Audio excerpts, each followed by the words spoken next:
After being reborn, when I saw the penniless campus heartthrob, Jiang Yi, take out massive online loans to take his beloved by Guang, Lin Jiji, shopping at all the luxury boutiques, I knew he had been reborn too. In my past life, I fell for him at first sight and was inexplicably obsessed, my heart aching that he was so poor he couldn't even afford a decent meal. So, I used the school as a front, giving him 2 million yuan under the guise of a scholarship. But I never could have imagined that after he used that money to cure Lin Jiji's illness, and with my wholehearted support, he built a successful business, transforming from a destitute student into a rising star of commerce. The very first thing he did was to exploit my trust, gathering hundreds of pages of evidence that could bring my family's company to its knees. In the end, my entire family went bankrupt and ended up homeless on the streets because of my foolish infatuation, where we were beaten to death by debt collectors. Meanwhile, the wedding photos of Jiang Yi and Lin Jiji were being displayed on every single LED billboard across the city. At the school's financial aid assembly, Jiang Yi looked down with satisfaction at Lin Jiji, whose face was pale but who was dressed in a limited edition Chanel suit, but when his gaze flickered toward me, it twisted into an expression of utter disgust. He then turned an impatient look toward the teacher preparing to distribute the hardship grants. What's the big deal about 2 million? That's just what I'd spend on a couple of outfits. Is all this fanfare really necessary? Hurry up and give me the money, I have places to be. Acting on my cue, the teacher looked at Jiang Yi, who was wearing the matching Chanel men's outfit, bought on credit, that was identical to Lin Jiji's, smiled, and raised the microphone. This outfit on our star student, Jiang, is worth over 200,000. Does he look like someone in need of financial aid? I hereby announce that this 2 million yuan fund will be divided equally among 200 financially disadvantaged students across the university. The cheers from the crowd swelled into a roaring wave, and Jiang Yi's sneer instantly twisted into a look of sheer terror. Have you lost your mind? Ha! I can't wait to see how you're going to pay back that million yuan online loan. Jiang Yi, 1.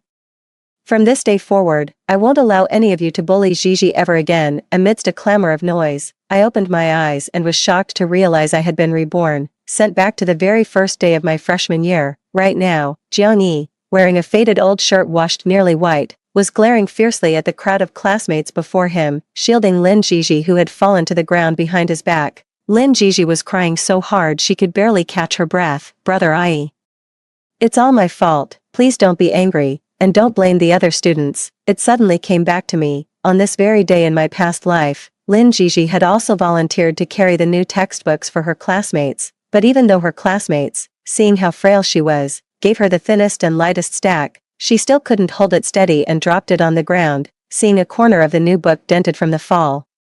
A concerned classmate merely muttered under their breath before picking it up, intending to help Lin Jiji carry it back to the classroom. Lin Jiji wouldn't let it go, throwing a full-blown tantrum with loud sobs, which caught the attention of Jiang Yi nearby, who came running over at the commotion. In my past life, that was the first time I ever laid eyes on Jiang Yi. One glance at his handsome face, and I was completely smitten. Back then, unlike this current confrontation with our classmates, he was penniless and simply helped Lin Jiji to her feet before leaving. And now, Jiang Yi looked at the classmates he had just shouted into stunned silence, before shifting his gaze to me. Especially you, Shen Chuyi, you are not to come within 100 feet of Jiji without my permission. Do you hear me? And don't even think about trying to get my attention by having her bullied. Your so-called affection disgusts me. With that, he scooped Lin Jiji up into his arms and strode away without a backward glance. The classmates nearby suddenly let out a huge, collective sigh of relief. It's a scorching day, but he gave me a cold sweat. How can someone so handsome be so terrifying? Right, and the way he talks, it's all orders. You'd think he was the headmaster or something. What a nutcase. Ugh, what a waste. He's so good looking, but clearly not all there upstairs.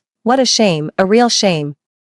Still reeling from the trauma of my violent death in my past life, I stared blankly at Jiang Yi's retreating figure. I know that the oppressive aura Jiang Yi exudes among his classmates, that air of cultivated privilege, is something nurtured over time by wealth, the kind of thing only someone accustomed to wielding power would possess. But the Jiang Yi of today, he's even paying his tuition with loans. How could he possibly? An hour later, my best friend who runs a luxury boutique sent me a surveillance video clip. You really can't judge a book by its cover. Chuyi, can you believe it? This young couple, dressed in rags, came into my store and bought almost $500,000 worth of clothes. From their conversation, it sounded like they might even go to your school. In the video, Lin Jiji looked awkwardly at the priceless clothes she was wearing and made a move to take them off.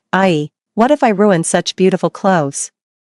Jiang Yi pulled Lin Jiji, dressed in her Chanel suit, into a tight embrace. If Shen Chui can wear it, why can't you, Jiji? Haven't you realized it yet? The world is full of people who judge others by their appearance. If you dress poorly, people will take advantage of you. And this time, I won't let you suffer even the slightest bit of injustice. Lin Jiji pushed Jiang Yi away, tears streaming down her face. Ai, please don't do this. I don't know how much longer I have with this illness. I don't want to be a burden to you. Jiang Yi gently wiped away Lin Jiji's tears. Don't worry, Jiji, tomorrow, I'll contact the best hospital to arrange your heart surgery. I endured the headache and thought for a long time, certain that I hadn't given Jiang Yi a single cent yet, so the money he used to buy clothes for Lin Jiji must have been borrowed. And the reason he dared to do this must be because he has also been reborn. 3. On this day in my past life, I understood Jiang Yi's financial situation the moment I met him. I immediately informed the school to grant him 2 million in financial aid. With the funds coming from me, Jiang Yi had been admitted as the top student in the entire school. To attract more outstanding students, the school approved my approach and promptly decided to hold a funding ceremony to promote the institution. The time was set for that very night. And the money I gave to Jiang Yi would also arrive in his account by evening. So, in my past life, right up until the day I died, Jiang Yi never knew that the first capital that launched his fame and fortune came from me. While my entire family was on the run, hiding from debt collectors, the whole city was broadcasting the video of Jiang Yi proposing to Lin Jiji, dressed in a sharp suit. Jiang Yi had completely forgotten the pitiful state he was in just a few years prior. When he could barely afford a meal, his gaze rested solely, and tenderly, on Lin Jiji. You've suffered all these years. I've cleared away all the dark forces that stood in the way of my love for you, Jiji. From now on, you just focus on being happy. You never have to be afraid of anyone or anything again. It suddenly hit me. Every single day Jiang Yi spent by my side was an act of endurance. My wholehearted, unreserved love was in his eyes.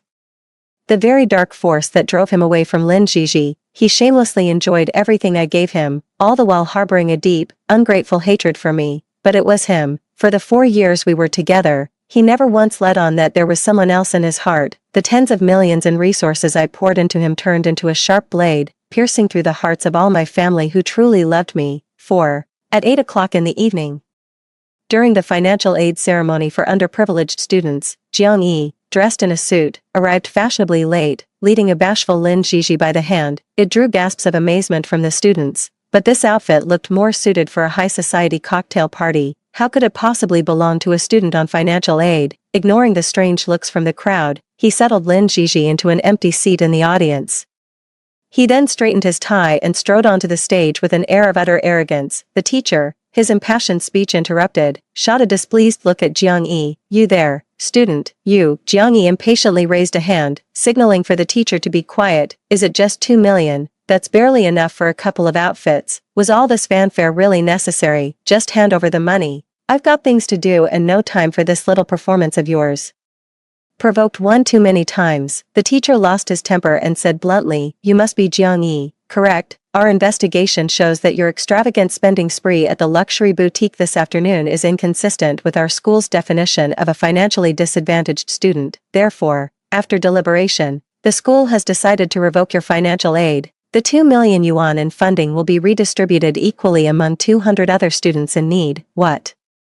The moment the teacher finished speaking, Jiang Yi's face fell, but his loud protest was drowned out by the cheers of his classmates below the stage. The teacher turned and walked off the stage, leaving Jiang Yi standing there alone, stunned. 5. The next day, a friend invited me to hang out at the shop, where I happened to run into Jiang Yi, who was all decked out in a hat and mask, fully geared up to return some items. When our eyes met, Jiang Yi glanced at the luxury boutique owner beside me, with whom I was sharing some pastries. He abruptly tossed the clothes he was holding to the ground and let out a cold snort. Ah, so it was you all along, Shen Chui. Who do you think you are to get the school to revoke my scholarship? Just because you're from the little Shen group, you think you're some kind of princess. I'm warning you, stop using these underhanded tricks to try and win me over. Whatever you've done, you'd better set things right, or else, you'll regret it. With that, Jiang Yi stepped on the clothes he had thrown to the ground and strode out the door with an air of indifference. Oh no, the clothes are ruined. Her best friend, Wang Yanyan, was heartbroken to see her treasured garment destroyed. Is he insane? If he didn't like it, he didn't have to trash it like that. I felt I should warn her. He's probably here to return it.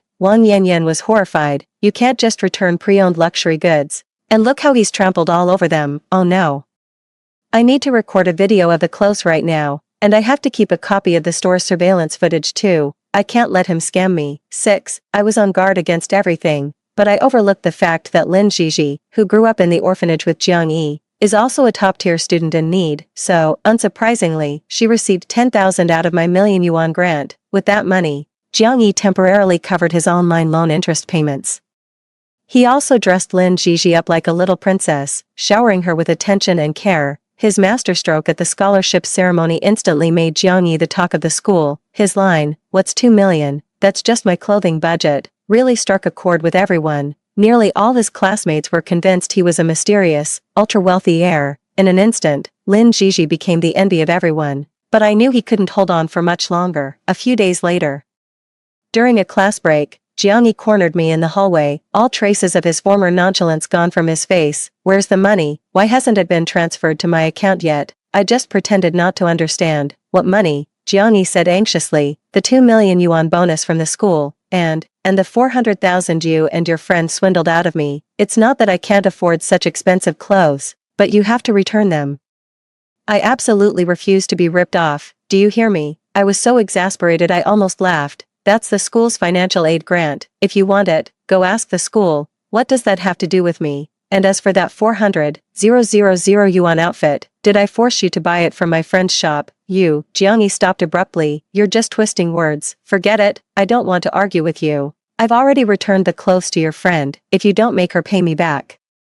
"I'm calling the police." I couldn't help but roll my eyes. "Then go ahead and call the police, brother Ai. Why are you standing so close to her?" Jiang Yi turned around and saw Lin Jiji, her lips pouting and tears streaming down her face. His heart ached, his brow furrowed tightly. He quickly put some distance between us. "Jiji, don't overthink it. There's absolutely nothing going on between me and Shen Chuyi." 7. Lin Jiji's tears turned to a smile as she promptly linked arms with Jiang Yi. She shot me a contemptuous look, as if staking her claim. Then, in a deliberately high-pitched, coy voice, she said, "I knew you wouldn't like anyone else. I couldn't be bothered to watch them flaunt their affection, so I turned to leave." But Lin Jiji called out to stop me. "Shen Chuyi, I know you must really like my AE brother too, but I'm the one who grew up with him. Do you have any idea how many memories we share, all the hardships and joys we've been through together since we were kids? I'd advise you not to overestimate yourself. Brother AE's success is all for me. Your family's measly fortune is worthless compared to the achievements he's destined for, so stop fantasizing about him." Seeing the smug look on Lin Jiji's face, I couldn't help but snort with laughter. So, Jiang Yi hadn't just fooled the entire school. Even Lin Jiji was convinced he was about to strike it rich, but in my past life, from every single one of his struggles to his final rise as a business tycoon, which part wasn't made possible by my help, he naively believed that with just 2 million, he could reclaim everything he had in his past life. Faced with my undisguised mockery, Lin Jiji, flushed with anger and humiliation, turned and stormed into the classroom, yet her gaze swept haughtily over to me standing at the classroom door. And she announced to the whole class with a proud, petulant air, "This Saturday is my 19th birthday. AE is booking a private room at the Tianhao Hotel for my celebration. I'd like to invite all of you to come to my birthday party." Oh my god, that's a super luxury hotel that costs 2,000 per person. My entire month's allowance wouldn't even cover one meal there. How am I even worthy of being classmates with such a wealthy person? Sob. "Thank you, Jiang, the campus heartthrob." "Thank you, Lin, the campus belle." Amidst the heartfelt praises from our classmates, Lin Jiji looked at me with smug satisfaction. "Shen Chuyi, I know your family has a bit of money, but a fancy hotel like this, you probably never even set foot in one. It's fine, I'm the bigger person, so I'll let it slide that you tried to steal my AE. I'll even let you come to my birthday party on Saturday." Instantly, countless hostile stares were fixed on me. The classmates who had benefited from her favor were all eager to help Lin Jiji vent her anger. "What? Shen Chuyi is trying to seduce the campus heartthrob Jiang. How shameless can she be? He already has a girlfriend, and she's just trying to steal him. Ugh, I'm going to be sick. How can someone be so disgusting? Just because Jiang is rich and handsome, she throws all morals out the window and throws herself at him. And Jiji actually forgave her and even invited her to dinner. Oh my god. Jiji is just too kind-hearted." Amidst the chorus of angry curses, I caught a glimpse of Jiang Yi, his jaw clenched tight, his expression grave. Clearly, Lin Jiji hadn't given him any advance notice about treating the whole class to a meal. in that case, I simply have to go and see this spectacle for myself. 8. During another break that same day, I had just stepped out of the restroom when I heard Lin Jiji's tearful, accusatory voice from outside. Jiang Yi. Are you really falling for Shin Chuyi? What does she have that I don't? For a moment, I didn't know if I should step out or not, so I had no choice but to brace myself and keep listening. Jiang Yi began to explain in a fluster. Jiji, you're the only one in my heart, it's just that. But what? Lin Jiji pressed on relentlessly. Just the other day, you said you were about to make a fortune, that you'd become the richest man in the country. You promised to buy me a mansion. To find the best doctors to cure my heart condition. Sob, you said you'd make me your Mrs. Jiang, the envy of every girl in the city. Sob, you've been lying to me all along. It's just a birthday party, and you can't even be bothered to throw one for me, and you dare say you love me. It was all just empty promises. No, Jiang Yi's voice was fraught with conflict. Jiji, it's not that I don't want to do this for you. It's just that the venue you've chosen is really too expensive. With 40 classmates, spending 2,000 to 3,000 per person could easily exceed 100,000. Wouldn't it be better if I saved that money to buy you a gift instead? I don't want that. Ever since you met Shin Chuyi, you even returned that dress worth hundreds of thousands that you bought for me. Sobs. As she spoke, Lin Jiji burst into heartbroken sobs. And now you won't even spend 100,000 on a party for me. How can you say your feelings haven't changed, Jiang Yi? I don't care. I'm having this party no matter what. I want Shin Chuyi to know that I, Lin Jiji, am your one and only, the person you love most. Just then, the school bell rang. I couldn't care less anymore and rushed out. Lin Jiji saw it was me and screamed in utter despair. Jiang Yi, if you don't agree, I won't get treatment for this illness. Sob, just let me die. I couldn't help but smirk. Jiang Yi, you're just digging your own grave. In our past life.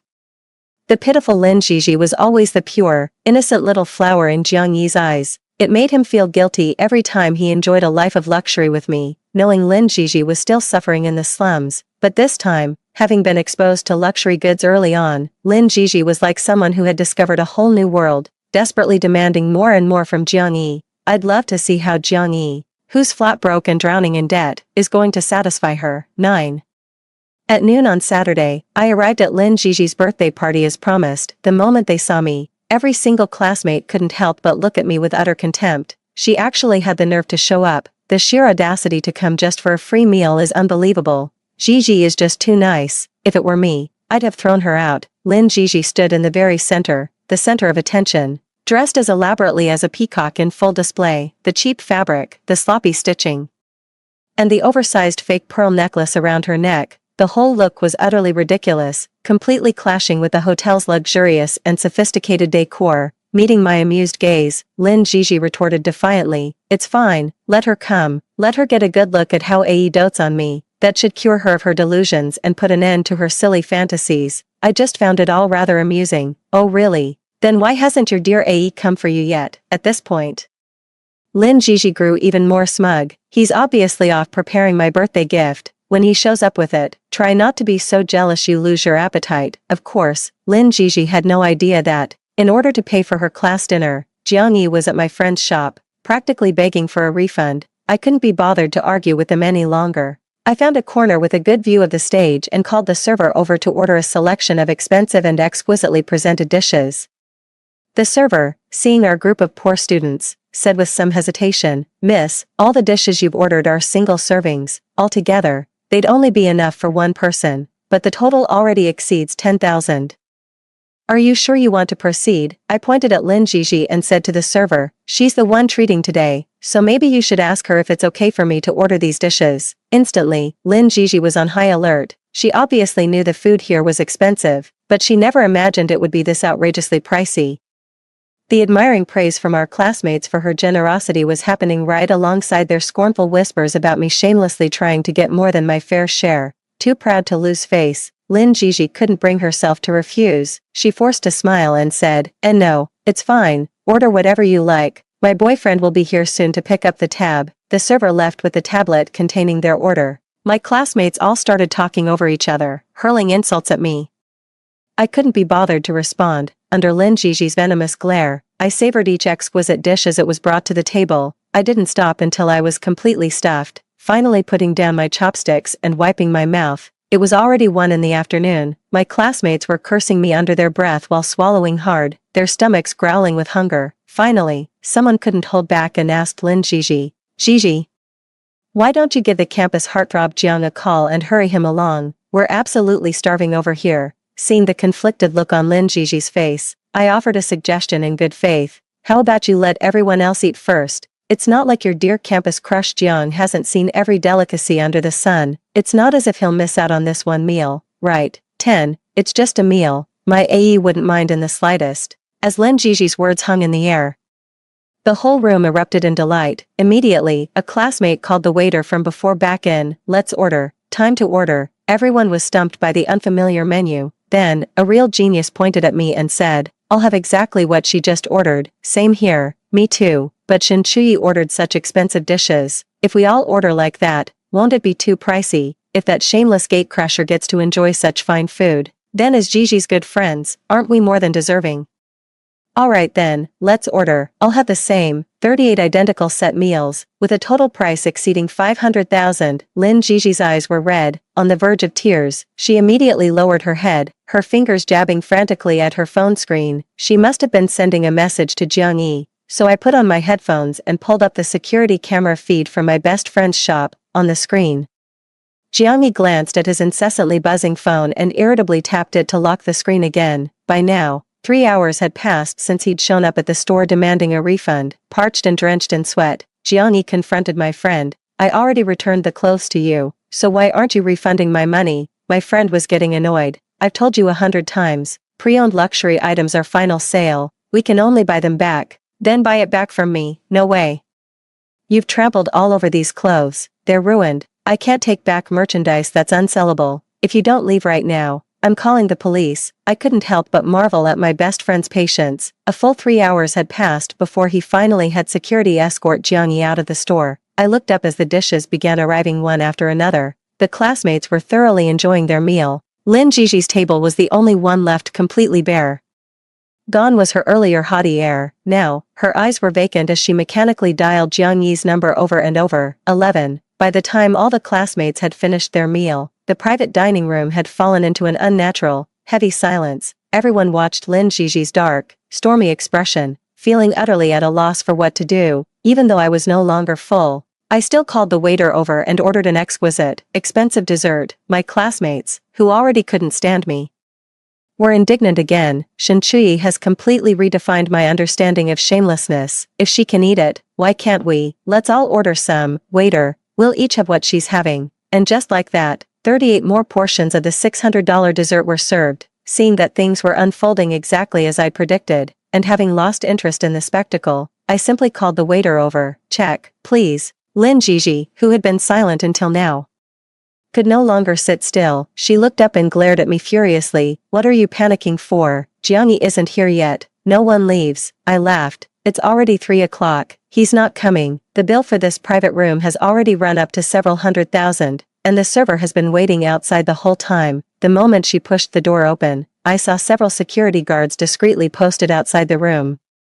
They were clearly worried a bunch of students couldn't pay and would try to skip out on the bill. Lin Gigi saw the server approaching her, looking as if facing a formidable enemy. I quickly raised my hand and waved. Check, please. Lin Gigi immediately looked at me with a face full of shock, clearly letting out a huge sigh of relief. Yet, she stubbornly chose to stick her neck out and let out a disdainful snort. Oh, you're picking up the tab. Shen Chuyi, have you even calculated how much this meal costs? Can you actually afford it? It's my birthday and you just have to fight to pay the bill, don't you? Way to make it all about you. 12. I gave Lin Gigi a gentle, knowing smile. You're overthinking it. I just noticed you weren't making a move to pay, and I didn't want to wait any longer, so I was just going to settle my own bill. The server looked a bit confused. What do you mean by that, miss? I took out my phone and showed her the payment QR code. Just pay for what I ordered. What anyone else got has nothing to do with me. After paying the $13,000, I picked up my bag and prepared to leave. After I had genuinely paid that hefty sum, almost all the classmates grew extremely uneasy. Someone tentatively asked Lin Gigi, Hey Gigi, I've got something to take care of at home, so I need to head out. Could you cover my share of the bill for now? As soon as those words were spoken, the entire private room erupted into a clamor, with everyone clamoring for Lin Gigi to settle their individual tabs first. After all, only a handful of classmates present could actually afford to pay the bill. let alone whether they were even willing to. The noise was giving Lin Jiji a splitting headache, and she finally shouted, "Shut up, I said it. No one leaves until Jiangyi gets here. If you absolutely must leave, then pay your own bill." Just like Shen Chuyi did, the moment I stepped out of the private room, a sharp-eyed security guard immediately rushed over and stopped the classmates behind me who were trying to leave anyway. The same classmates who had been singing Lin Jiji's praises to the heavens just moments before were now full of complaints about her. "Jiji, you invited us to your birthday party, and we came. You promised to treat us. Since when do guests have to pay the bill?" "Exactly. Don't tell me Jiang University's heartthrob dumped you. Is he refusing to foot the bill anymore? Then what are we supposed to do? This meal costs over 10,000 per person. How on earth am I supposed to afford that?" Lin Jiji couldn't handle such a drastic fall from grace and broke down in tears. "I must be busy with something. He'd never just abandon me. As for you lot, ordering what you can't afford, serves you right. You can pay the bill yourselves. I didn't eat anything today anyway. I'm leaving." The private room door had been shut by security, yet the deafening commotion from inside could still be heard. Before she could even make it out of the hotel's main entrance, Lin Jiji was unceremoniously carried out by 2 security guards. An ambulance was already waiting at the main entrance. Lin Jiji's eyes were tightly shut, her face deathly pale, a picture of agony. I knew it, she was having a heart attack. 13. In our past life, Jiangyi repaid my kindness by wiping out my entire family. There was another crucial reason. Lin Jiji had a heart condition and required a transplant. He had tricked me into a hospital checkup for compatibility testing and discovered my heart was a perfect match. So, after I witnessed my entire family being beaten to death by debt collectors and was left clinging to life myself, Jiangyi had his men kidnap me and take me to a private hospital. Lin Jiji looked at my bruised and battered face with disgust, then cooed to Jiangyi in a petulant tone, "Brother Ae, how could you find someone so ugly for me?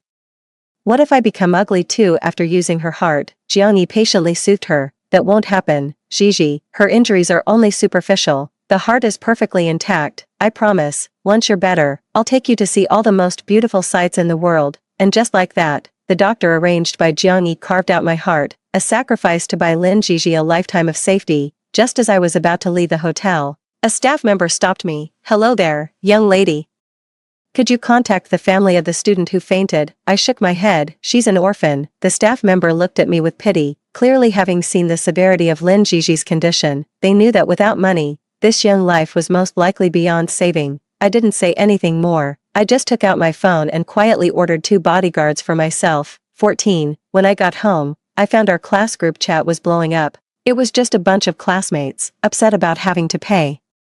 Venting their frustrations at Lin Jiji and Jiangyi, I muted the chat, took a long, hot bath, and slept straight through until the next morning. I just got to the classroom. I noticed the atmosphere was heavy, and all my classmates looked worried. Some of the students who live in Rongqing even had injuries on their faces, clearly having been beaten up. It wasn't hard to figure out from the messages in the group chat yesterday.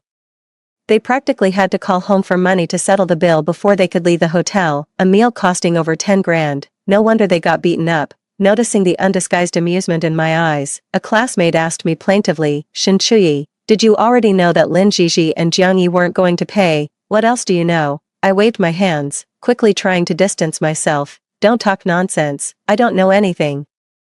I had just taken my seat when a dark figure suddenly rushed up to me. Jiangyi's eyes were bloodshot, with dark circles beneath them, as he collapsed against my desk. "Shen Chuyi, you're going to be the death of Jiji. How can you have the nerve to sit here, attending class like nothing's wrong? Get to the hospital with me, now." 15. With that, Jiangyi reached out to pull me up. I forcefully shook off his hand, exhausted from a sleepless night. Jiangyi stumbled and fell to the ground.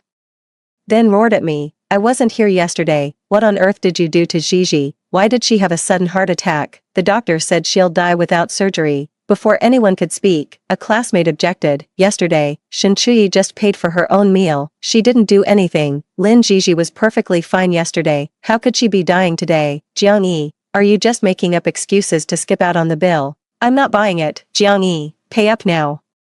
Do you have any idea how badly my dad beat me last night because you ditched the check? My backside is still sore." Anxious to save Lin Jiji, Jiangyi had no patience for their bickering. "Why should I pay for your meal? Shen Chuyi, are you coming to the hospital with me or not?" Watching Jiangyi's frantic state, I slowly uttered 2 words, "I'm not going." Jiangyi broke down, yanking at his hair and stamping his foot hard. "Ah, Shen Chuyi, When did you become so cruel? That was a living, breathing person, I laughed. So, Jiang Yi, what exactly do you want me to do at the hospital? Jiang Yi answered without a moment's hesitation. Gigi is at the hospital waiting for emergency treatment. It's going to cost a fortune. Go and pay the bill now. Why should I? You? Jiang Yi was stunned, but unfortunately, he couldn't quite explain why. After a long pause, he finally managed to blurt out, "Don't you like me?" At this point, the obstinate Jiang Yi seemed to regain his confidence in an instant, his voice suddenly rising. "Shen Chuyi, you claim to be madly in love with me, don't you? Then prove your sincerity. If you can save Gigi, maybe I'll consider being with you." "Get lost, Jiang Yi, who said I liked you?" I cut him off before he could finish, and he glared at me, furious and humiliated. I explained patiently, "I may have money,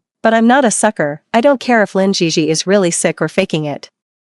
She has nothing to do with me. And there's no way I'm paying her medical bills." With that, Jiang Yi let out a self-deprecating laugh. "I understand now. Shen Chuyi, you thought that if Gigi died, I'd choose you instead, so you just stood by and did nothing, right? Ha, a vicious woman like you deserves to be torn to pieces. Even if you died 100 times, I could never like you. You're not worth 1/10,000th of Gigi." Jiang Yi was still standing in front of me, ranting and raving, when the counselor came up behind him. With a dark expression, he tapped Jiang Yi on the shoulder. "Just who have you managed to piss off?" 16. Jiang Yi had taken out an online loan and failed to repay it, and he kept ignoring the debt collector's calls, so they sent enforcers to track him down at the school. After the news broke that Jiang Yi was saddled with massive online loan debt, his classmates, realizing they'd never get their 10,000 yuan back, were utterly disgusted with him. He kept cursing Lin Gigi as well. To ensure the safety of the students, Jiang Yi was expelled. From that point on, Jiang Yi had completely transformed from a top student into a deadbeat debtor, with no chance whatsoever of replicating the path to fame and success from his previous life. On the day he left, he was shouting my name loudly at the school before being swiftly escorted out by security. "My life is back on track." The school learned about the incident at Tianhao Hotel and decided to clear my name. When my classmates found out that the 3 million donated to the underprivileged students came from me personally, they all apologized for their misunderstandings and actions toward me. I waved it off indifferently, having already died once, who would still dwell on these things. But I never imagined this would reach Jiang Yi's ears. That same day, Jiang Yi came back to the school gate in disguise and cornered me. He dropped to his knees with a thud right in front of me, his voice hoarse. "Chuyi, I was wrong. I didn't know that 3 million was from you. I thought you were just obsessed with my success, that you had to have me for that reason. I never imagined you loved me this much. You're the one, the good woman who's willing to build a life with me from nothing. Chuyi, please give me another chance, okay? I swear I won't let you down again." Seeing this, the 2 security guards I'd paid a small fortune for finally sprang into action. They rushed over at top speed, grabbed Jiang Yi like he was a stray chicken, and hurled him a good distance away. Jiang Yi looked at me with a wounded expression, his resolve unshaken as he insisted, "Chuyi, wait for me. I will make this right for you. I promise." 2 weeks later, a photo of Lin Gigi, her face contorted in agony as she held up her ID card, went viral across the entire internet. She started a live stream, tears streaming down her face. The live stream was titled "Searching for Jiang Yi." In the video, she tearfully recounted her harrowing ordeal. She claimed that Jiang Yi had deceived her, promising that taking such photos would earn her money for medical treatment. Initially, Lin Gigi had no idea it was an online loan. It wasn't until Jiang Yi absconded with the money and debt collectors bombarded her phone that the truth finally dawned on her. But Jiang Yi was gone, completely out of reach. Soon, the livestream rocketed to the top of the trending charts, only to be banned for excessive content. It all felt like a cruel joke. Not long after, a message arrived from an unknown number. "Chuyi, I know you must have been reborn as well. In our past life, I failed to see people for who they truly were, and I'm so sorry for what I did to you. Are you satisfied with the punishment I gave Lin Gigi? This time, please give me a chance to make it up to you, okay? I'll be waiting for you at Wavecrest Park. I won't leave until you come." Without a moment's hesitation, I immediately dialed the police. All that awaited Jiang Yi was the full force of the law. In the end, Jiang Yi was sentenced for deceiving Lin Gigi into taking out a loan and absconding with all the money. As for Lin Gigi, unable to afford medical treatment and constantly harassed by debt collectors, she soon suffered a fatal heart attack. From his prison cell, Jiang Yi kept writing to me. At first, his letters were full of remorse, expressing his hope to reconcile with me after his release, but after receiving no response, his tone shifted to a veiled threat. He warned that if he died, he would surely be reborn and would never forgive me for what I had done to him in this life. I could only find it laughable. No matter how many times the cycle repeats, someone with malicious intent deserves only the most wretched end. The end. Story 2. Attending my bestie's bachelorette party. Only to spot my newlywed husband, Ford Sheen, in the booth next door, flanked by two scantily clad beauties practically glued to him. Then I glanced down at my plain t-shirt. While he's living the high life with women on both arms, why the hell should I bother playing the faithful wife? Turned around and went to the bathroom to change into a low-cut miniskirt, then ordered 2 of the hottest male models. Soon, photos of me and the male models linking arms and drinking a toast were displayed on the club's big screen. Congratulations to Miss Ray Tun for spending $500,000 at our venue and earning the spotlight. But then a large hand yanked me up from the booth. Ford Sheen's face darkened. Ray Tun, if you want to die, just say it. I immediately slapped him. Get lost. Mind your own business. Ford Sheen was on the verge of anger, but considering they were still in public, he suppressed his temper.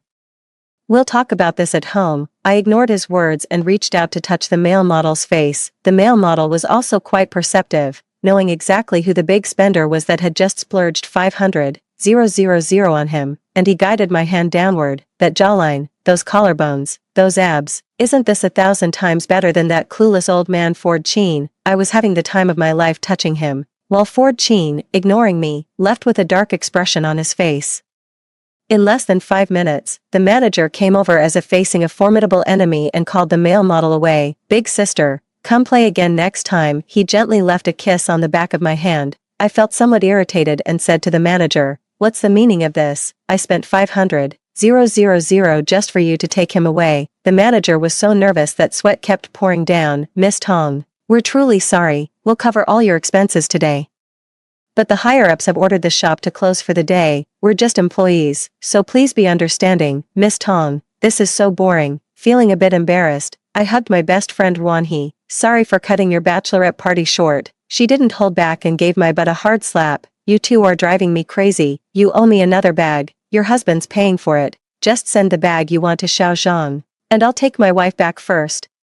A luxury car pulled up in front of us. Seeing Ford Sheen's grumpy face instantly pissed me off, so I turned around and walked the other way. The luxury car also began to reverse straight back, forcibly cutting me off. Ford Sheen swiftly opened the car door and pulled me inside. Lunatic. Ford Sheen and I are the epitome of a business-arranged marriage couple, without an emotional foundation, only a well-matched family background. I was strongly opposed at first, but when I saw Ford Sheen's face, I suddenly thought that falling in love after marriage might not be so bad. Ford Sheen is incredibly handsome, tall and strikingly good-looking. He perfectly fits my aesthetic ideal, aloof yet alluring, noble and peerless. I also thought about building a relationship with him and living a good life together, but on the very day the wedding ended, before we even had a chance to consummate the marriage, he went on a business trip, leaving me alone in an empty villa for a whole month. I knew he did it on purpose, because the person he truly wanted to marry wasn't me at all. It was his first love, Eden's son, married to me. Yet you can't even give me the most basic respect. Being a woman to this extent is truly pathetic. Forget it, it's just a man, isn't it? I've got plenty of money, as many men as I want. Since you, Ford Sheen, have shown no kindness, don't blame me, Ray Tun, for being ruthless. How much longer are you going to keep looking at me with that bitter, resentful gaze, Ray Tun? Ford Sheen leaned back on the leather sofa, his tone indifferent. You dare to order male escorts at a nightclub after marrying me. Ordering them isn't enough. You had to splurge to dominate the screen, and after all that, you hit me. Are you afraid the whole city won't know about our marital troubles? Grievance welled up in his heart. Didn't Mr. Sheen say he was working overtime to discuss business? I had no idea the Sheen Corporation's negotiations involved flesh trade in nightclubs. As if suddenly remembering something, he rubbed his forehead and said, that was arranged by the client. I let out a cold snort and spoke sarcastically. So, President Sheen abandoning his newlywed wife to fly to Hawaii and rekindle romance with his first love was also arranged by the client. In that case, does that mean Miss Song and those two girls today are in the same profession? A chilling glint flashed in Ford Sheen's eyes, cold enough to terrify. Ray Tun, shut up. Eden's son was Ford Sheen's Achilles heel. No matter how much I usually stirred up trouble, even slapping him in public wouldn't provoke such anger. But the mere mention of Eden's son would instantly make him change his expression. Ford Sheen coldly got up and left. I grabbed a throw pillow and hurled it at him. Get out, the farther, the better. Tears, however, involuntarily trickled down my cheeks. I stubbornly wiped away the tears. Ray Tun, you're so pathetic. Shedding tears for someone like Ford Sheen is just dirtying your own eyes. The next day, I chartered a private jet and flew straight to Hawaii with the young male model. Mr. Sheen, your wife has gone to Hawaii. Ford Sheen lifted his eyelids slightly. Let her go if she wants. Have someone keep an eye on her over there. The madam didn't go alone, with Ruanhee again. Send some money to Ruanhee. No, not him, with two. Ford Sheen's gaze turned sharp. Two what? Two waterfowl of the order Anseriformes, family Anatidae, genus Anas, speak human language. Two ducks, azure waters, blue skies, coconut groves casting shadows, with warm sea breezes carrying salty moisture. It couldn't be more delightful. I'm lying on a beach chair in my bikini and sunglasses, with one younger brother feeding me watermelon and the other helping take photos. What a heavenly day this is. No wonder Ford Sheen, who always values his reputation the most, would rather endure gossip and bring Eden's son here for a vacation to relax, splurging a fortune just to make a beauty smile. Ford Sheen, you sure know how to have fun. After filling my belly with a luxurious seafood feast, I happily flipped through the beautiful photos in the camera. Reaching the room door, the two younger brothers showed no intention of leaving.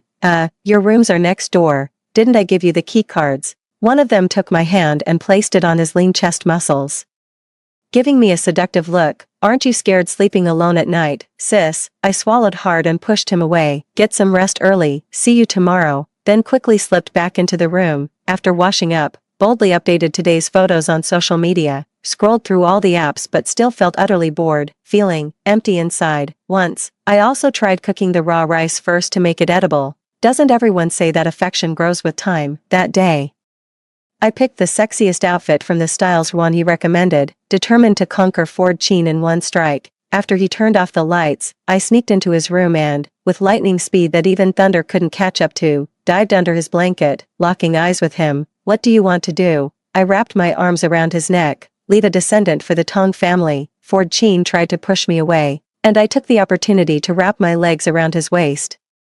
I refused to believe that a fair-skinned, beautiful, long-legged, and sexy woman throwing herself at him wouldn't shake his composure. Ray Tun, have you had enough of your tantrum? Ford Sheen pried my legs apart, swiftly got out of bed, and straightened the clothes I had rumpled. His eyes filled only with indifference and detachment. At this thought, my heart uncontrollably began to ache again, and breathing became difficult. I will never forget the way he looked at me. Even though I am his lawful wife, in that case, they could have simply chosen a different marriage candidate from the start. Because of Eden's son's existence, no matter who he was facing, Ford Sheen would have acted this way. It was just before dawn when I finally managed to fall asleep, only to faintly hear a beep as someone swiped open the room door. Seeing how lightly I was dressed, Ford Sheen didn't let anyone else come in. I couldn't even open my eyes, just asking groggily, "Who is it?"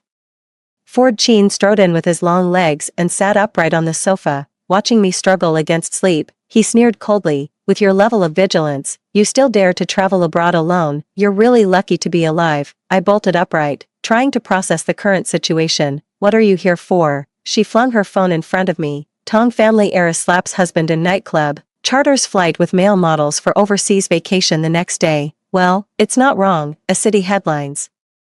This trivial nonsense made the headlines. The entire building is swarmed with reporters right now. You made this mess, you clean it up. Oh, and about the plummeting stock price, you'll cover the losses with your own money and transfer it to the company's account. I pulled out my phone and saw over a dozen missed calls from my parents. My courage failed me. What are you standing around for? Pack your things and get out. I slunk back home, trailing behind Ford Sheen.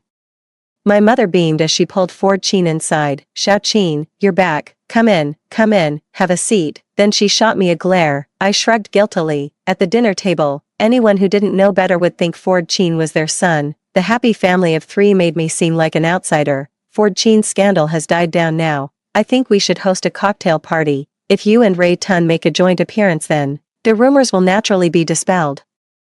Dad thought it through carefully. I have no objections. I just don't know if Ray Tun would be willing. As he spoke, he subtly gestured toward the side of his face I'd slapped. "Damn green tea bitch, Ray Tun, I'm warning you, if you keep messing around with those shady things outside again, I'll disown you as my daughter." After scolding me, she immediately put on a smiling face and said to Ford Sheen, "Xiao Sheen, our Ray has really been troubling you." no trouble at all, Dad, it's what I should do. Ford Sheen subtly raised an eyebrow at me with a triumphant smile. All right, now I get it. No wonder he didn't react when I hit him last time. He was waiting to tattle on me in front of my parents, after washing the dishes and pots for the whole family.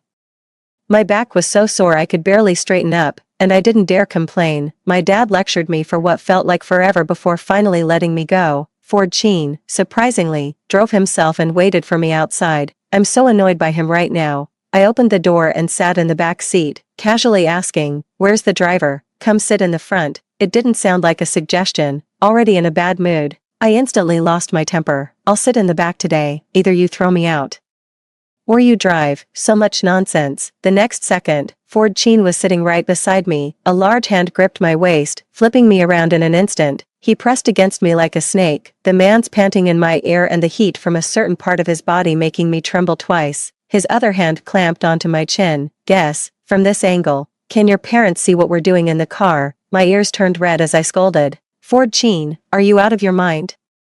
His voice grew hoarse as he said, "You guessed right. Didn't you want to sit in the back? Big brother will indulge you." I struggled free with all my might and immediately climbed into the driver's seat. "I'll drive myself, damn it." From the rearview mirror, Ford Sheen flashed a smile that was exactly what he wanted. Within minutes, I noticed he had fallen asleep and started grumbling again. This guy is definitely doing it on purpose. I checked my makeup in the mirror, feeling utterly exhausted.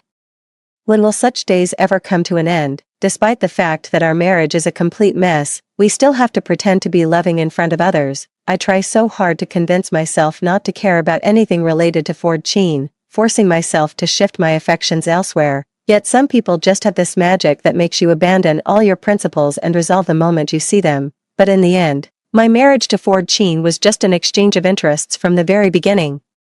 Ford Sheen took my hand, hooked it around his arm, and pressed it down slightly. "You'd better act convincingly later." I forced a fake smile at him. "I know what to do." He turned my face away, so ugly. I almost slapped him again. "Whatever, I'll endure it." After walking around with Ford Sheen, my calves felt sore, so I returned to the lounge. The door was half open, and out of the corner of my eye, I caught a glimpse of someone who looked very much like Ford Sheen passing by. Further inside was the warehouse. What was he doing there? Curious, I simply followed in my slippers. At the entrance of one of the warehouses, I heard the voices of Ford Sheen and a woman. Although I already had the answer in my heart, I still wanted to confirm it once more. I tiptoed and opened a crack, catching sight of Ford Sheen and Eden's son. Eden's son is a doctor, gentle and intellectual. The only aspect where I surpass her is family background, in every other way. She and Ford Sheen seem more compatible. Every time Ford Sheen and I appear in public as a couple, he can't wait to prove to Eden's son that it's all just an act with me, just to reassure her. I fled home in embarrassment, though it's them who should be ashamed, not me. Life returned to its usual calm. Though Ford Sheen and I live together, we rarely cross paths. We have our own rooms. He leaves for the company before I wake up, and by the time he comes home from work, my day is just beginning. I've figured it out. If he won't let me hire a male model, then I'll secretly date a younger boyfriend. That shouldn't bother him. From now on, we'll each do our own thing as a couple, without interfering with each other. As usual, I put on my flawless makeup and dressed up sexy and hot. Just as I was slipping on my shoes, Ford Sheen came back. He looked me up and down, and his expression darkened. "Have you been dressing like this every day lately?" I ignored him. "Director Sheen, you should just worry about yourself and your lover. What I wear is none of your business. Where are you going?" I met his deep gaze and said indifferently, "None of your damn business." He reached out to block the door. "You can go out, but change your clothes first." "What gives you the right to control me?" "Because I'm your lawful husband," I sneered. "Oh, so you still remember you're my husband, when you were sneaking around with that mistress behind my back? Why didn't it occur to you that you were my husband?" Ford Sheen forcefully pulled me into his arms with astonishing strength. "Ray Tun, you keep talking about lovers and mistresses every day. Who exactly am I cheating with? I've told you it was arranged by the client. I haven't laid a finger on them." With that, Ford Sheen bit my shoulder hard. "Ouch, that hurts." I struggled desperately to push him away. "You know very well who it is." I said I would never shed tears for Ford Sheen again. "Miss Tong, what took you so long?" "Don't even mention it." I ran into Ford Sheen on my way out. He must have been upset after dealing with Eden's son. Who knows what got into him. I showed Juan the bite mark on my shoulder. "Look, a mad dog bit me." Juan teased with a smirk. "You two are quite the adventurous couple." Huh. I was at a loss for words and didn't want to explain further. after introducing you to so many handsome guys. Not a single one caught your eye. Don't get me wrong, they're all great. But there's just no spark. I popped a cherry into my mouth. Who told your Ford Sheen to be so handsome? Now you can't even feel anything for other men. I glared at Juanhi. Don't mention him to me. Just hearing his name annoys me. Alright, I won't bring him up. Today, sis found you another handsome guy, a returnee from overseas, 183 centimeters tall with pecs bigger than yours. Even I like him. He'll be here soon, Miss Juan. I am, Jude Han. Ray, you know each other. My first love. Juanhi appeared calm on the surface, but inside she was panicking. This is bad. Jude Han, my first boyfriend, the dazzling student council president during college, handsome and academically outstanding. It took me half a year to win him over, but the way we parted was far from dignified. After we got together, I ended up covering almost all of our shared expenses. Jude Han came from a poor family, so I never brought up money around him, even though I was being so careful. There were still times when I unintentionally touched a nerve with him. Ray Tun, can you stop wearing these designer clothes? My classmates are all saying I'm living off you. I was a bit confused. These clothes were all bought by my mom. Since they're already bought, I can't just not wear them. Besides, if you want to dispel the rumors, prove with your actions that you're not living off me instead of nitpicking my outfits. I knew it. You rich people always look down on us poor folks deep down. Let's break up. Me. After graduation, I went to study in Europe with the financial support of a wealthy woman. I was truly heartbroken for a long time back then. After all, it was someone I had genuinely loved. Never thought I'd run into them again under such circumstances today. Jude Han hasn't changed much, with facial features that have even become more refined, but that unique youthful vigor was gone, replaced by a turbid look in his eyes. Why did you come back to the country? He forced a bitter smile. It's a long story. Are you free tonight? Let me treat you to dinner. I instinctively wanted to refuse, but remembering the mad dog at home, I agreed. Jude Han took me to our favorite barbecue spot from college days. The interior had been completely renovated. Bearing no resemblance to its former self, the meat had also been replaced with water-injected pork, utterly flavorless. Jude Han pointed at the bite mark on my shoulder and asked casually, "So this is?" I pouted my lips. "Nothing, just got bitten by a dog." His tone became somewhat cautious. "Are you in love?" "Am I in love? Not really. At most, Ford Sheen and I are just business partners," I replied. Not really." Jude Han visibly relaxed and started putting meat into my bowl. "Let's use serving chopsticks instead." Jude Han froze for a moment, and I instinctively felt the urge to apologize. During our time together, I often ended up apologizing for such trivial matters, and it always took ages to coax him out of his anger. But he naturally took the serving chopsticks and dumped the meat from my bowl into the trash. It was my oversight. "I'll grill some more for you." I re-added Jude Han's contact information. When I got home, the lights in Ford Sheen's room were already off. I finished washing up and was about to go to bed when I received a message from Jude Han. "Ray, I'd like to invite you to visit my company. Of course, only if you're willing. Take your time to think about it before replying. Good night, sweet dreams." I feel like Jude Han has changed a lot, yet somehow remains the same. I figured since I had nothing better to do, I might as well follow Jude Han to his company over the weekend. The company isn't particularly large, but it's well organized. Jude Han is a minor shareholder, but their company is technology-focused with promising growth prospects. Moreover, I noticed one of their current products in development seems quite suitable for Tongshire. I'll mention a potential collaboration to Ford Sheen later. President Han. President Sheen from the Sheen Group is here. What? President Ford Sheen? In person? What? How could I run into him here? You go ahead with the business talk. I'll take my leave first." Hearing that I was about to leave, Jude Han suddenly became anxious. "It's fine, you can come with me. I'll just say you're an employee of our company." "That might not be appropriate. This isn't something to joke about. I heard President Sheen is quite easygoing. It'll be fine." I couldn't resist Jude Han and was dragged into the meeting room by him. Ford Sheen sat in the center, dressed in a suit and tie, sitting upright with that same pretentious demeanor. I kept my head down to avoid making eye contact with him. "Hello, President Sheen. I'm Jude Han. This is our company employee, Ray Tun. You can just call her Xiao Tong." I say, in this situation, there's no need to introduce me separately. Ford Sheen suddenly became interested, staring at me with amusement. "Little Tong, so you're working here now. You know each other." "Not really." I quickly distanced myself. "What's the matter? Does being my personal secretary make Miss Tong feel ashamed, in our line of work?"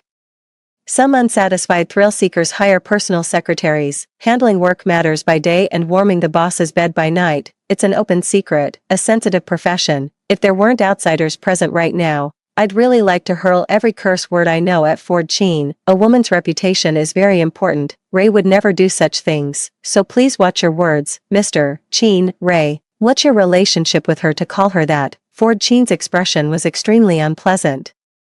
I'm really fed up. Does he have a mental problem? He doesn't love me but enjoys putting on a show of caring about me in front of others. President Sheen, this doesn't seem to be any of your business, does it? Seeing that Jude Han was about to cave under the pressure, I was just about to step in and explain when Jude Han directly confronted Ford Sheen instead. Ford Sheen pulled out a red booklet from his pocket, unfolded it, and spread it out in front of Jude Han. Tell me, does this concern me or not? Carrying a marriage certificate around, absolutely insane. Jude Han stared in disbelief at the bright red marriage certificate before him, a bitter smile creeping onto his lips. Ray, you're married. No matter what I say now, it's wrong. Several times I wanted to speak but held back. Jude Han walked out of the office. Ford Sheen grabbed my wrist, and I struggled hard but couldn't break free. I can walk by myself. Ford Sheen, let go of me. A hurt look flashed in his eyes, but it quickly turned resolute. Ray Tun, if you try to shake off my hand again, I can make this company disappear instantly. Do you believe me? I fell silent because I knew Ford Sheen wasn't joking. The atmosphere remained tense throughout the journey, and neither of us spoke again. To the company, Ford Sheen commanded coldly. Home, I immediately retorted. He glanced at me sideways, and remembering what he had just said, I had no choice but to fall silent. But Ford Sheen kept a firm grip on my hand, walking ahead at a brisk pace. There weren't many people in the company over the weekend, but every single one was drawn to look at me and Ford Sheen. Ford Sheen's face was dark with anger, so they didn't dare to stare too long. Instead, they all silently picked up their phones, fingers flying across the screens. Ford Sheen led me all the way to his office and casually drew the curtains. He almost forcibly pinned me down onto his chair, gripped my chin, and fiercely sucked the air from my lungs, a kiss that was utterly chaotic. Even bordering on irrational, far from comfortable, it was more like a contest of wills between us. Emotions surged, and at some point, tears fell onto the back of someone's hand cradling my chin. Only then did Ford Sheen slowly release me from his grasp. The ferocity in his eyes hadn't completely faded as he lifted me and pinned me against the chair. Gripping my chin, he whispered in my ear, "Open your eyes and see. I am your husband. We are bound by shared interests." Just like the Sheen and Tong families, already inseparable, impossible to divide. Yes, our marriage was the result of an exchange of interests. Both he and I were merchants trading emotions for profit, and so we both became trapped by the very feelings we sought to exploit. I shouldn't have let my heart waver for an ally at the gambling table. Just as he could never bring the one he truly loved to stand by his side, we are both reaping what we sowed. I gave another project from the Tong family to Jude Han. After all, I ruined his collaboration with the Sheen family. Meanwhile, at the Sheen Group's CEO office, President Sheen, your wife gave one of the Tong family's projects to that small studio from yesterday, the one led by Jude Han. Ford Sheen rubbed his throbbing temples. She really wants to drive me to my grave. Jude Han has been busy for a while. The project is going well. Ray, thank you. You're welcome. I'd like to invite you to dinner, if that's okay, not just with me alone. I've also invited some university classmates, all of whom you know. To be honest, I haven't kept in touch with my college classmates since graduation, so I readily agreed. Jude Han was already waiting for me at the restaurant entrance. I thought it might be awkward, but once we started reminiscing about our college days, everyone opened up. We clinked glasses whenever the conversation got lively, and drink after drink, I started feeling a bit lightheaded. Remember that time we played mahjong all night and bought breakfast at 6 a.m. to eat by the seaside? The sunrise that day was truly breathtaking. I remember. Of course I remember. Everyone chimed in with enthusiastic responses. I raised my glass. Come on, let's have a toast. Jude Han snatched my glass. Everyone, Ray Tun won't drink anymore. I'll drink for her. I got angry, swaying unsteadily as I grabbed the glass back from Jude Han. No, I want to drink. I'm happy. Why does everyone want to control me? In the end, everyone had drunk their fill. Some were pouring out drinks. Others were already asleep, but perhaps the grievances and sorrow pent up inside me for too long. I kept pouring alcohol into my stomach relentlessly. Jude Han moved all the wine bottles away from me. I slammed the table and stood up abruptly. Jude Han, you, ugh. After vomiting several times until everything went dark, my stomach felt much better. though my head was still spinning, Jude Han draped my arm over his shoulder. Just like before, Ford Chin, you bastard, you're already married to me.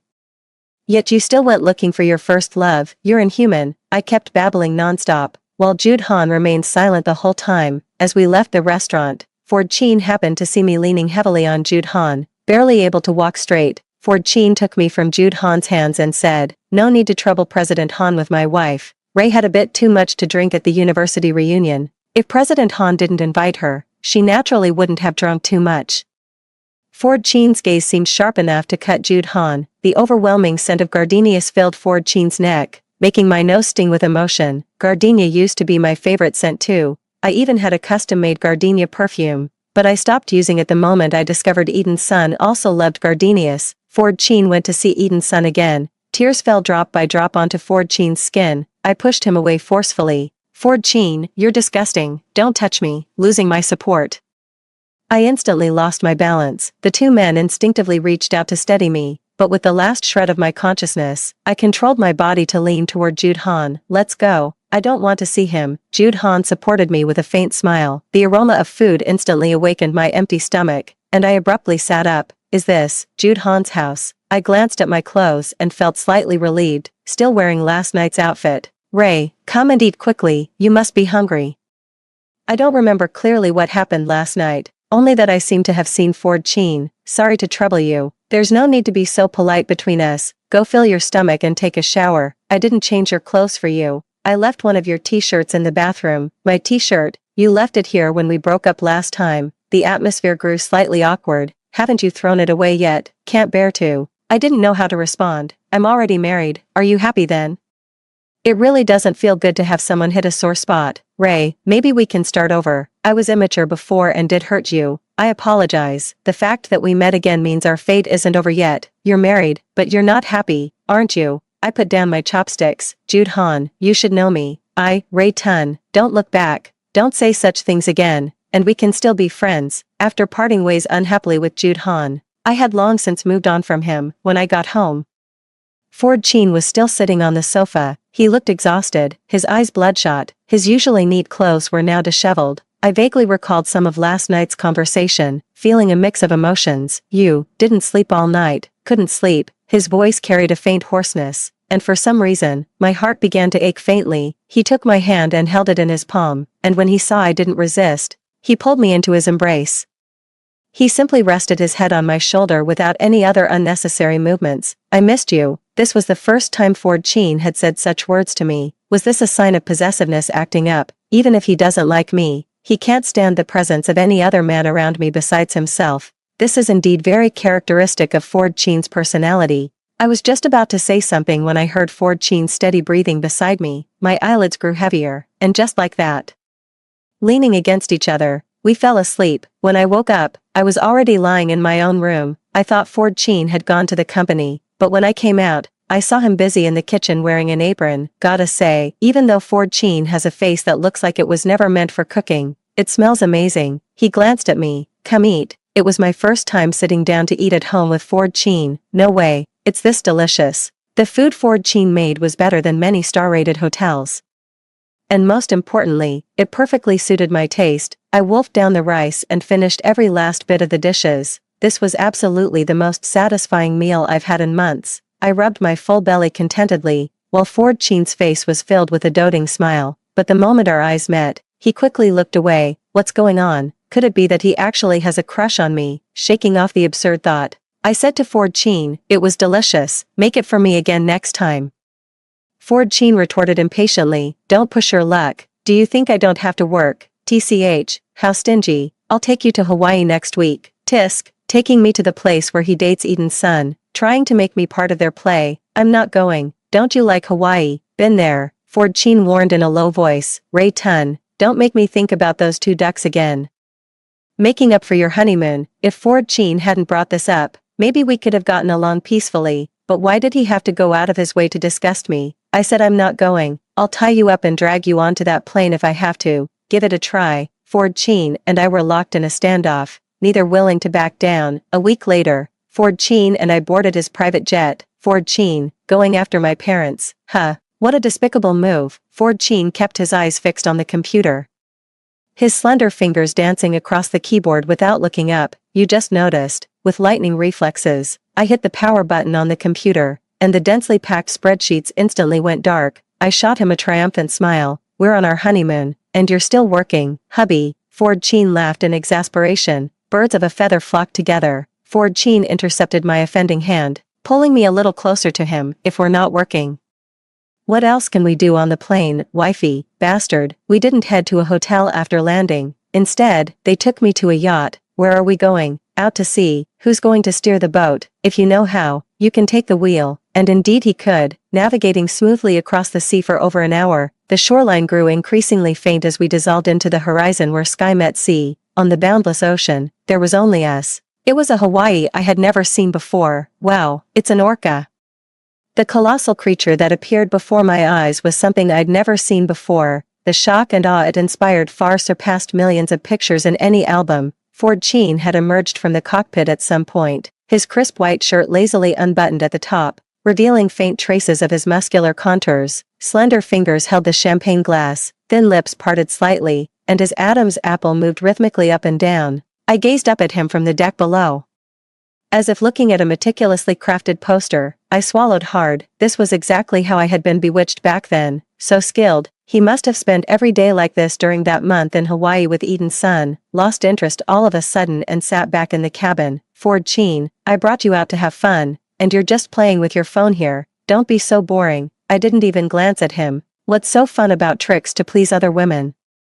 Ford Cheen grabbed my phone and threw it on the sofa, then held me tightly in his arms. Are we done with this? How many times do I have to explain to you? I don't even know those two women. Can't you have a little basic trust in me? Ford Cheen's tone was tough, but upon closer listening, there was actually a hint of grievance mixed in. Was I talking about them? I was talking about Eden's son. What are you pretending for? What does Eden have to do with this? Calling her so affectionately.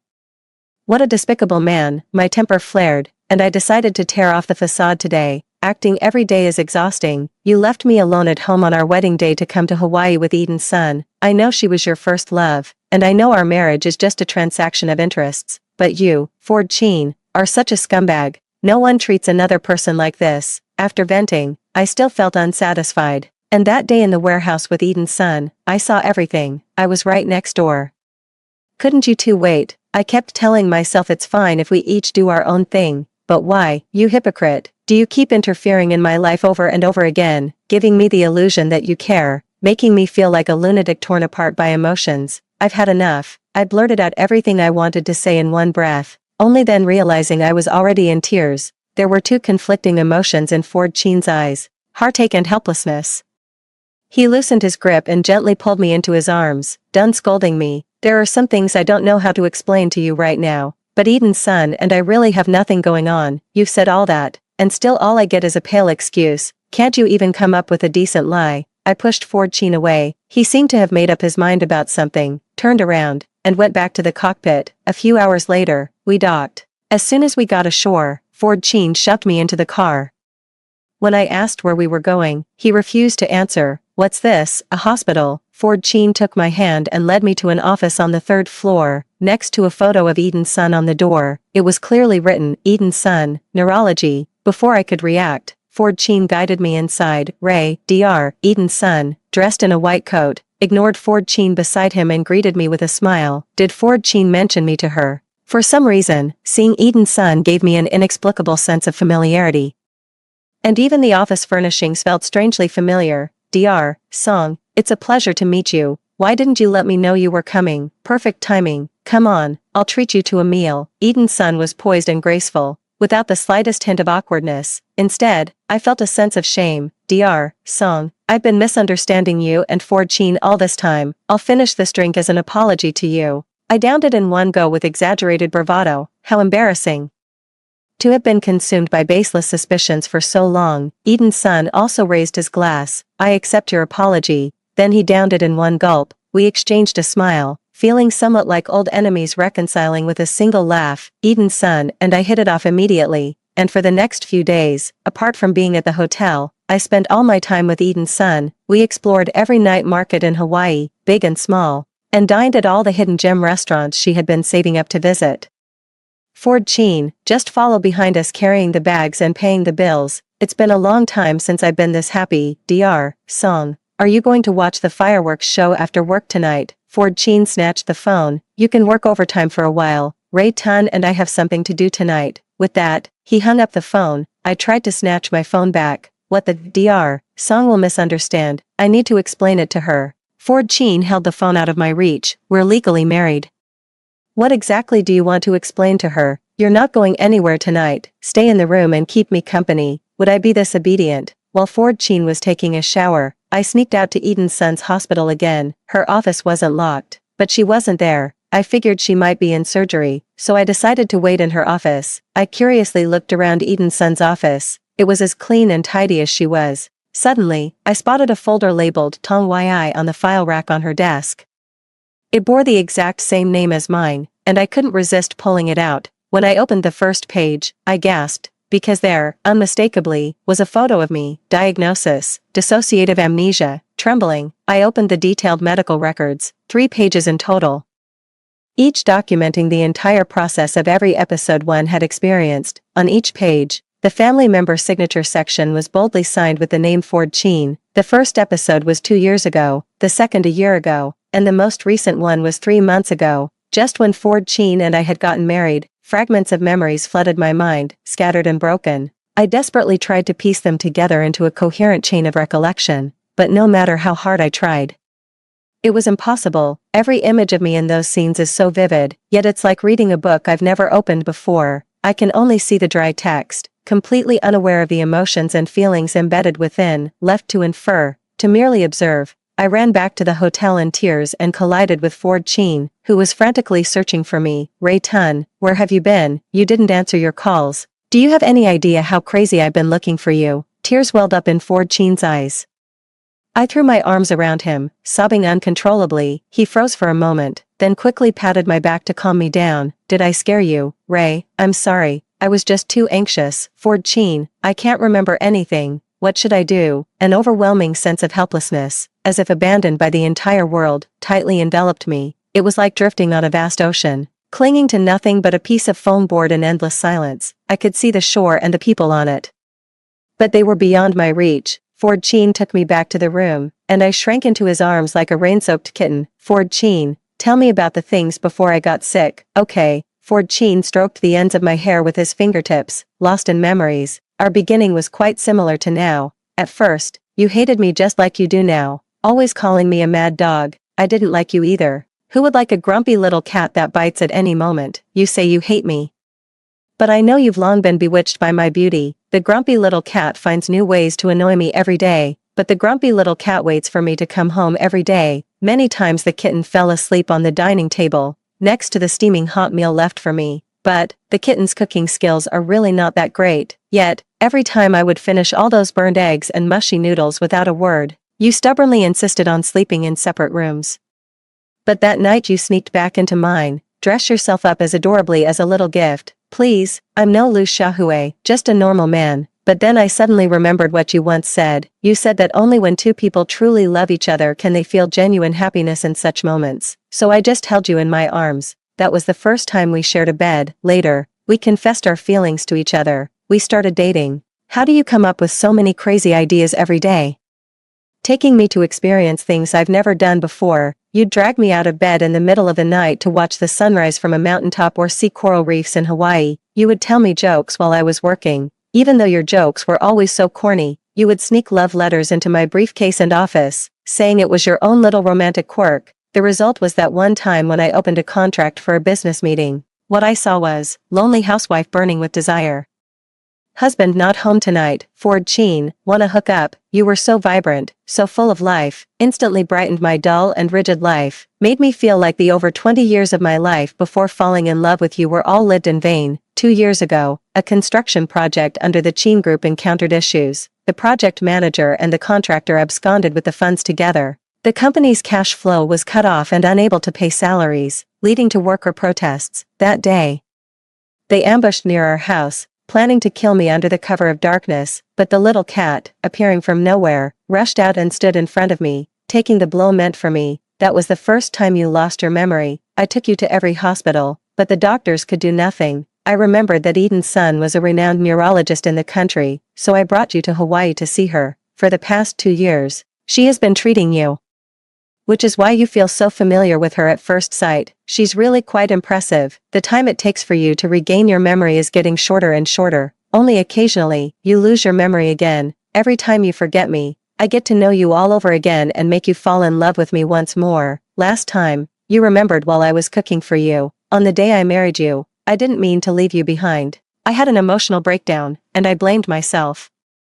If you had never met me, you wouldn't have suffered like this. I couldn't let my bad emotions affect your recovery, so I came to Hawaii, reminiscing about every little moment we shared together. That time you saw me with Eden's son in the warehouse was because there was a new research finding abroad that might help with your condition, and she came back specifically to tell me about it. The care you felt from me was all real. I just didn't dare to show it too obviously. I was afraid any misstep might affect your recovery. As I listened to the past between Ford Sheen and me, those scenes flashed through my mind like a revolving lantern, but I still couldn't accept them as my own memories. I desperately tried to remember something, but it seemed futile, since effort is useless. Then let nature take its course. Ford Sheen, let's go to the sea to see the corals. Ford Sheen said that I was the one who taught him how to dive.